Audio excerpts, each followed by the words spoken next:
Not sure why. I love looking at all these drawings, you know, when everything is so precisely measured and depicted, you know. And that's what I'm getting.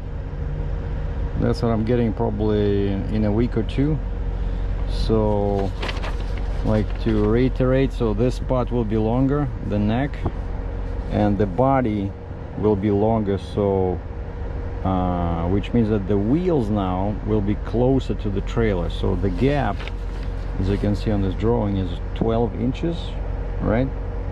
So it'll be much closer to the trailer, which will put the weight here, and it'll put the weight on the truck. And because this is longer, I'll be able to use my pusher axle with some heavy loads, you know, and properly load the front. But because I don't have this now, and I don't have the booster, right? It's time to get back to square one. I hate when that happens, you know?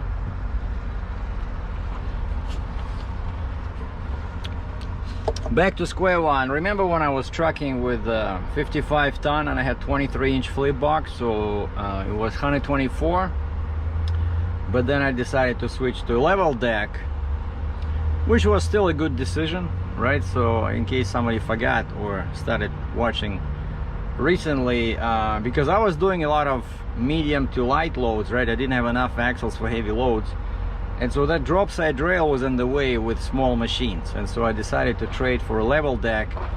And then I started thinking, wait a second, so might as well trade in for a 60 ton, because a 60 ton, and I like Fontaine. And Fontaine, if you want to use a tandem Jeep, you need a 60-ton trailer. Like the way they, you know, the lineup works, 55 ton, you can only get 23-inch flip box neck extension, right? And so that's 124 total, 101 plus 23, and they don't make you any custom necks. It's all 101, 101 inch. And so 124, it's only good for a single axle Jeep, which I was not very interested in.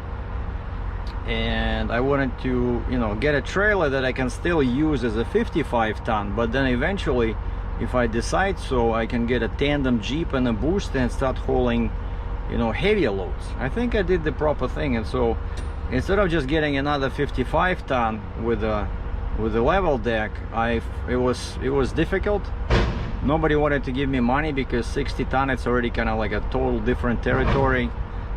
People don't want to finance you, you know, like the company where my 55 ton was financed, right? And so I showed some ingenuity and creativity in securing financing, and there's a video about this, how I found financing for my 60 ton. Just search my videos.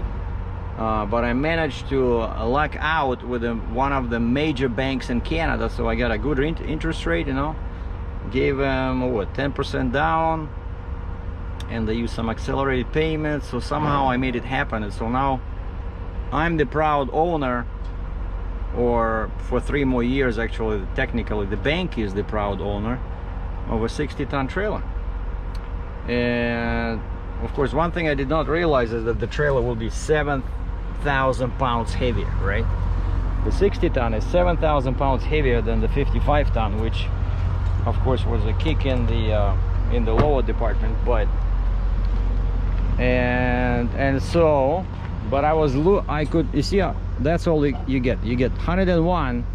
And if you just have this basic neck, you know, you can only get it to somewhere here, so you cannot properly transfer the weight. And so I got this baby, right, which brand new cost about 7,000 US. I think you can find them on truck paper for 5 grand. This thing is 5,000 US dollars. But I got a good deal on it, right? And that's what I was running. And this is 36-inch genuine Fontaine. And so I put this on, and so I had 101 and 36, 137, right? And that was my setup for a few months. 4-axle truck, 137 neck, and 4-axle trailer, right?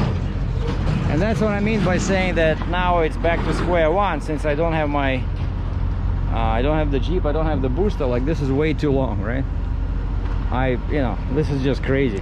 You can hide a small company of of Army recruits in here.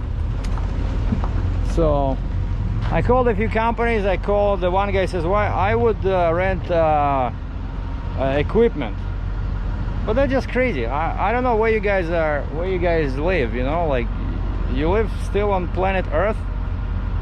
One guy says use a rotator. Like all these guys, it's crazy expensive, right? So I just want to pay 100-200 bucks cash Canadian, right? But I did call, just out of curiosity, I did call local equipment rental place. I said, how much would it cost? No, first I said, can I just bring my trailer and you guys do it over there and I give you a couple $100? No, we don't do that. Like, you know, using their equipment. Like very hostile on the phone, you know. We don't want your money. I said, okay, how much to rent excavator that can lift 1,400 pounds? So this is 1,400 pounds. But the trick is it's 83 inches long, so it's a bit, you know, you can take it off like that. You know, if you play with the tension and then release all these pins, you can take it off like that. But normally the best way is to flip it, you know, take these off and then you flip it, and then it's much easier to take these off and then you disconnect it, right? So you need a machine with a long reach, like ideally like a telehandler, you know. And so I asked this guy, I said, so how much to rent a small excavator? He says, well, daily rent, you cannot rent it for a couple of hours. Daily is 365 Canadian. I said, okay, and then can I do it right there near your place? Just drive the excavator on the pavement and do the deed over there? He says, no, we gotta deliver it to your place. Okay, how much is delivery? He says 115 delivery, 115 pickup. So basically you're looking at 500 Canadian plus tax. It's like 600 bucks. I said, thank you, have a good day, sir. Right? And then I called the local towing equipment supplier, because he knows all the towing companies in the area, because lots of them are just small operators. They just have a tilt and load trucks or regular pickup trucks, right? And so I called them and asked, like, who in the area has these rotator trucks? And he says, you gotta call Bob's Towing. Bob's Towing. Now that's a name that's easy to market, right? Hey, who do you work for? Bob's Towing. What's your name? I'm Bob. But that was funny. So I call and the lady answers on the like 7th ring, and I explain the situation. Of course, she has no idea what a float is, she has no idea what an RGN is, but she knows the word neck. And then things become easier when I say that I just need a medium or medium duty or light duty rotator, maybe for an hour. That's what I don't think it should take more. And she says, oh, he's not here right now. And I said, how much would you charge? And she says, I have no idea, you have to ask him. And I said, wait, so your driver is in charge of how much to charge, right? Your driver decides the rates? She says, that's right. Like, how does that work? Like, I want to be a tow truck driver again, you know? Like, if the driver decides how much to charge. And then I said, oh, wait, so he's the owner, right? He's like the owner operator? And she says, yeah. Ah, okay. So basically that guy probably is the Bob.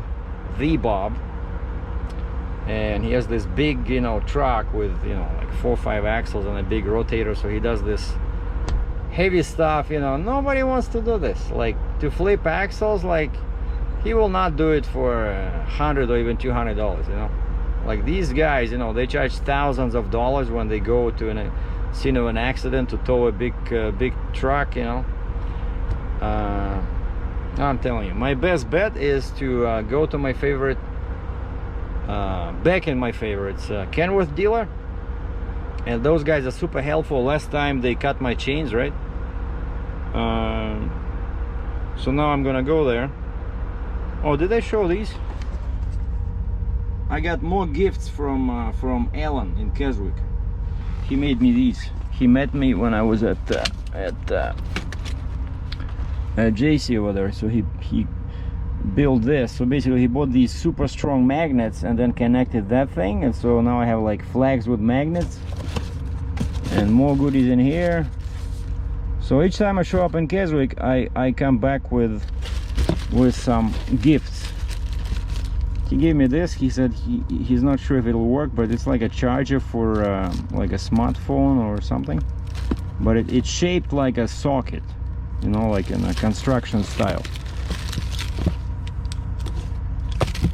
And he gave me a cool light. Oh, it's probably this one. Oh wow, cool. You can never have too many flashlights, you know, in heavy haul. Not in the summer. In the summer it's not very critical, right? But in winter, when it gets dark at 5 p.m. or 4 p.m. and it stays dark until 8, now those are bad times for heavy haul, because you hardly have any time, you know. And then you still have curfews, right? Like you have to wait till 8 o'clock to start trucking, and then you hit curfews, like some places 7 to 9, you know, 3 to 5, 3 to 6. It's like we have 2 hours to drive, you know. I'm definitely doubling my rate in winter. All right, so my trailer is raised, my suspension is aired up, 2 axles are in the air. So now all I gotta do is just fix up my logbook, and oh yeah, and this thing is secure, so I hope they can do this. So basically I'm driving to Kenworth and see if they can take that one off. But again, it can be tricky because this thing goes 83 inches in the air. I'm telling you, I hate this long neck. And again, what's funny is that for that Jeep that I got, I don't need such a long neck, but I did not know, right? So for this Jeep, for the new style that I'm getting, that would be good. But of course now I'll be at least 2 feet longer. So if I was 105 before, well, actually now I can move my fifth wheel closer, so the length is not going to change by much, but we'll see. And my contact for that excavator is in California, so it's 10 o'clock here, so it's only probably what, 6 or 7 over there. I still don't have any confirmations, but I'm changing the necks just in case anyway, because I cannot drive with this huge neck. Yeah, the Jeep might take a couple of weeks, because at first JC told me 4 or 5 days, but of course they need some kind of a lead time. So they said so see you in 2 weeks, and then I said no, I'm gonna leave the Jeep here right now. And of course they have other projects going, right? So there might be some waiting time till they have time to get this thing in the shop. So I'm thinking like probably 2 weeks, you know. And so for these 2 weeks, so probably like August, right? So maybe, hopefully, you know, like last week of August I should get it, and then I'll switch it back. But for now, yeah, definitely doing this. Like I don't want to drive like 200 feet long, you know. It's so much easier when you have a short setup. You can park everywhere. Like even here, right? I don't stick out too much. Otherwise, guys, you know, my neighbors start complaining because they cannot back into their spot because my truck is in the middle of the yard. But the another problem, right, is that like when they take this off, I cannot put it on the trailer, right? Because I don't have here anybody to unload it. Like, where do I put it? So I have to ask them for favor number 2, if they could allow me to store this big flip box in their location for a couple of weeks, you know. And I'll say, hey, I'll pay you a couple of bucks for storage, and then I'll pay you again to put it back on. I think it's a win-win situation. So they're making money no matter what, and they have a big property there, so I'm pretty sure they can just shove it in the corner and use it as a temporary bench for employees when they're going out for a smoke. Like I said, win-win. But yeah, so the guy in California still didn't, let me check, still didn't send me anything, I don't think. Okay, hold on, I think I get an email here. Cedar Falls, Iowa to Delhi, Ontario. Pickup, okay. Delivery. 12 pallets. 12 pallets, weight 20,534 pounds. Needs van. Delete. Okay, RGN for NC to VT. Loading NC, delivery VT. Delete. Cannot do loads inside US. And I guess that's it. Where's this guy? Well, and he wants this excavator to go in bond, right? And he never mentioned this until the very last moment. Like, we negotiate the rate, everything is good, and he says, okay, I'm gonna send you the rate confirmation tomorrow morning. That's what he said yesterday. But you're bonded, right? Everything is cool. I'm like, wait a second, nobody said anything about the bond, because bonded loads, there's more paperwork. Even if I was bonded, it's much more hassle, right? So you need to charge more. And I said, I can do a bonded move by law, everything is cool, but I'm kind of like renting that bond, and so you need to add $500 to the rate, because I'm paying $425 or $430 for the bond, you know. So you always have to add like an admin fee, right? It's like, there's no way I'm just adding $425, $430, because for me it's more hassle. I have to order this, the guy sends it to me, then I have to report to him when the load is delivered. It's like more headaches, right? So I said $500, and I think we agreed on, I think he added 400. So basically I'm paying $20 out of my own pocket for the bond. So cheap. But the good news is that the guy has bad credit. That's good news, because I said, you gotta pay me before delivery by wire transfer, and he says okay. So if he doesn't pay, the excavator does not get delivered. So as simple as that. So we're gonna start like an auction and sell it.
We took off the big one with the excavator, and he dragged it off.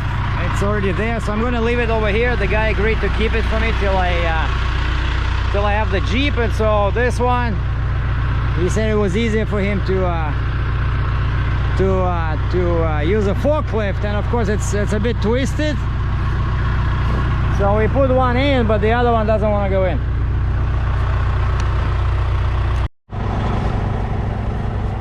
That was a lot of work. Thanks to Alex from John Deere for helping me out. I asked him about the payment. He says, since you're leaving the flip box here, he says, let's square away when you pick it up, because I told him I'll ask him to load it, right? So when I come back, we'll figure out what they're gonna charge me. So I just give him a tip for now, and the rest we'll pay later. And of course, one thing, you guys know me, that you always forget something, because I don't have a drive-in trailer, so I don't have the doors, I can forget. What I do have is the fifth wheel, right? And of course before I had a 20-foot long neck, so everything was rush. This guy came out with an excavator like pretty fast, so now we're doing this thing again.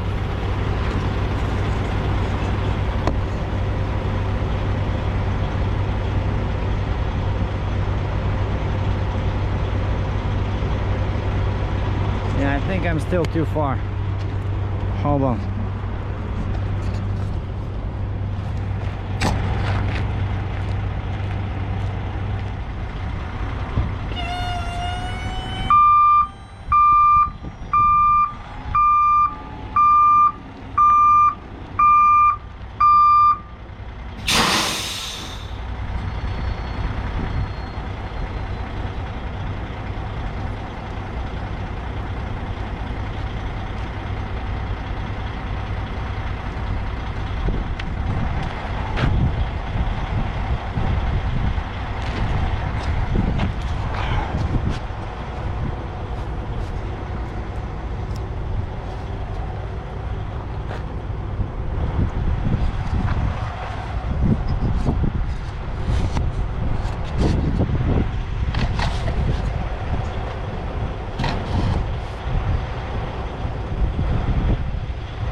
I still have lots of room in the back. You see, I can still move my truck this way, and I have to do it because this thing doesn't want to lock, so I gotta put some pressure anyway.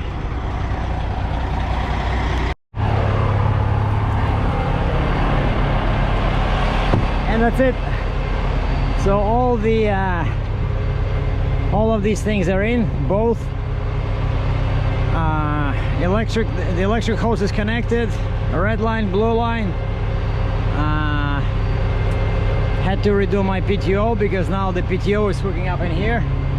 And on this trail I have a dual kingpin position, so when I'm empty I usually use the shortest one. I think it's like 82 inches, and then the other one is over here, and that kingpin just goes up, you know. And sometimes you have to watch that when you go into the trailer, you gotta watch that you don't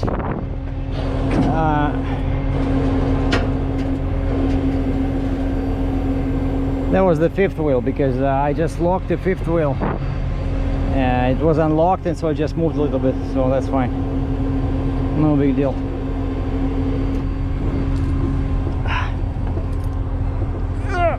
what.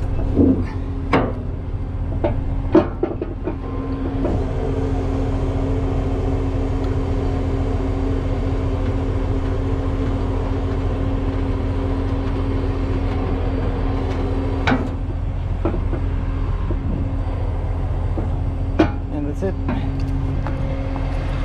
See, I'm like freaking, I don't know, 10 feet shorter now. So of course I still have this in the back, and you can see this. You see, that's what's happening because of that shim. You see, that shim pushes this too much down, so it raises the deck, and I'm gonna change it. So, but now I got the wrenches, right? I got the wrenches, I got hydraulics. All I gotta do is just raise it, put some timbers under it, loosen the bolts, and then use my hydraulics to drop the front, so this gap opens, and I replace those shims. So the air is in, I think. Let me check. Did I put the air on the last one? Yeah, we're good. And surprisingly, the guy from California, still, it's already, you know, almost lunchtime. Oh, maybe that's why. That's too, well, I'm gonna be in 3, otherwise that tire will start dragging. But at least, yeah, now it's, at least I can turn some corners, because I'm telling you, it was really difficult to drive with that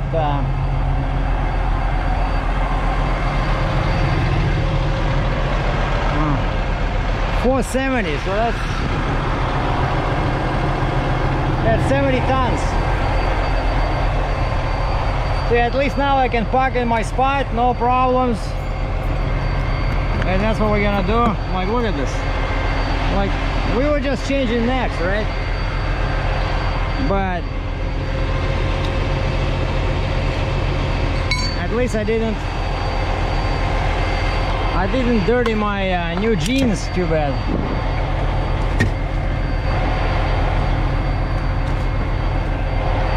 Okay, so the plan now is to go park the truck and go grab 10 beef patties at McDonald's, and then maybe some iced Coke,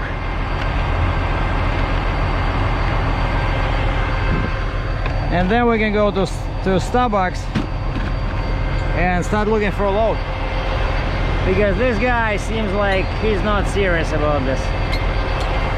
Because I told him, I said, I have to get the bond. Like, what you don't understand? What do you think, the bond takes like 2 minutes? Right? Like, the guy who sells me the bond, he's in Washington State.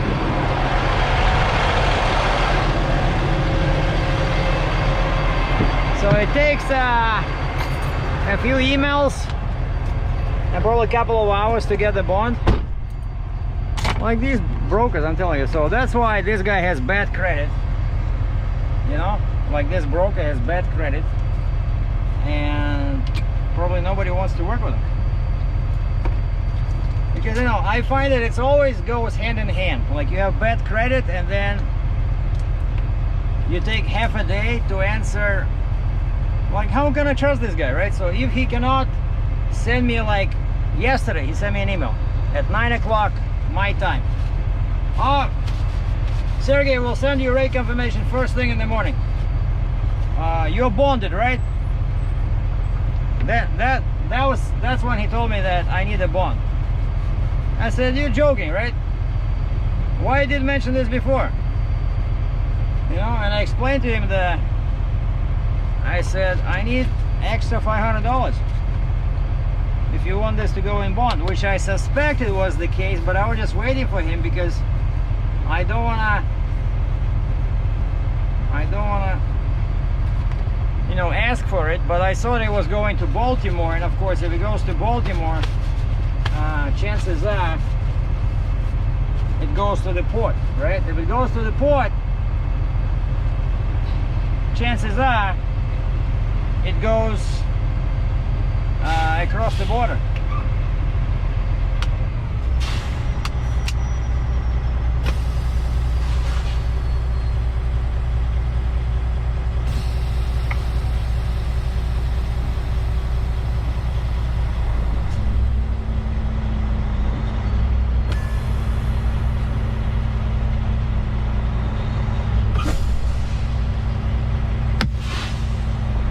Just checking my brakes and my fifth wheel.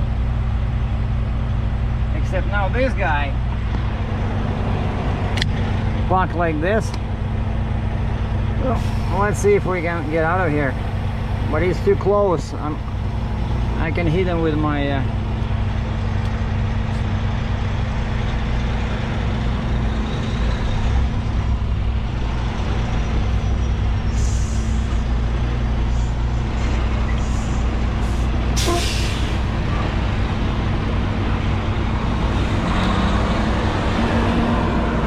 You're just waiting for me. Okay, cool. All right, let's go park this baby and have some lunch.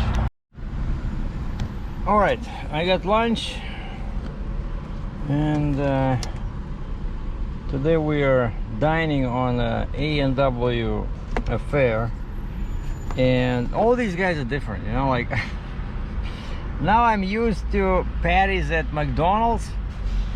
And of course those are pretty small, so I know I can eat 10 of those, because I don't know, they're like probably 2-3 ounces each. And so, but when you go to a different burger place, they're all different, and so this is A&W, right? So I said, give me your smallest, what's your smallest burger? And I said, and she says, okay, so how many do you want? And I said 10. And she says $20. And right away I know that something is wrong. Like usually it's at McDonald's in the US it's $10, so $1 per patty US. In Canada it's about $15 Canadian, which is pretty much equal.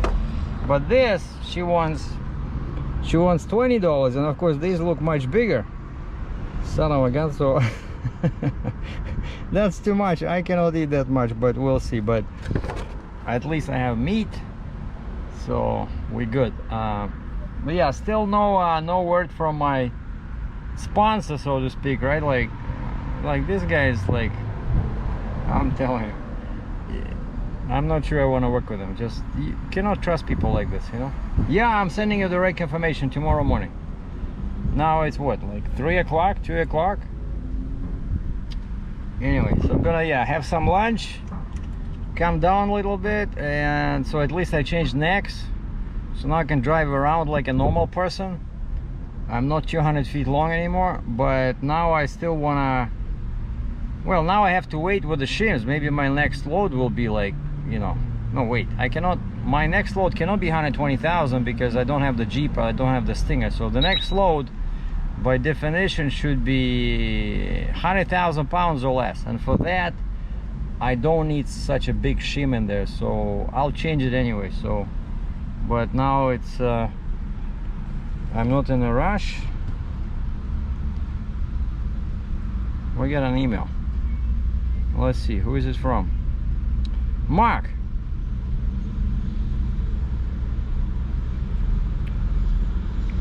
Hail Trailer. I sent him a message. I said, hey, I had a productive meeting with JC Trailer. They agreed to modify my Jeep and repair the broken spreader. I had a guy with a Delaware load. It was 107,000 pounds, so you know, that's what I needed, my deck insert. I was asking Mark about this. I said, I'm not moving that one, so but if Fontaine gives you some crazy deal on a 5-foot deck insert, please let me know. And so he's answering, Sergey, the guy at the Fontaine that can make that decision is on vacation until Thursday of next week. Let's touch base next Thursday and I will see what we can do. Cool. So maybe I can get that 5-foot deck insert after all. So basically, yeah, we'll see what happens next week. But so yeah, so no word on the load. And especially when the deadhead, you know, like the deadhead to this shipper is 1,000 miles, right? So how can you trust this guy to leave and drive for 2 days, and chances are, of course, the load, either the load is not there, or it's total different load, it's much bigger, much smaller, then he changes his mind about paying you the money. You know, this is like, you know, the indicators you're looking at when you're trying to decide whether to work with the broker or not. So if the broker is acting like that, it's hard to trust them. Anyway, we'll touch base again. This is it for now. Take care.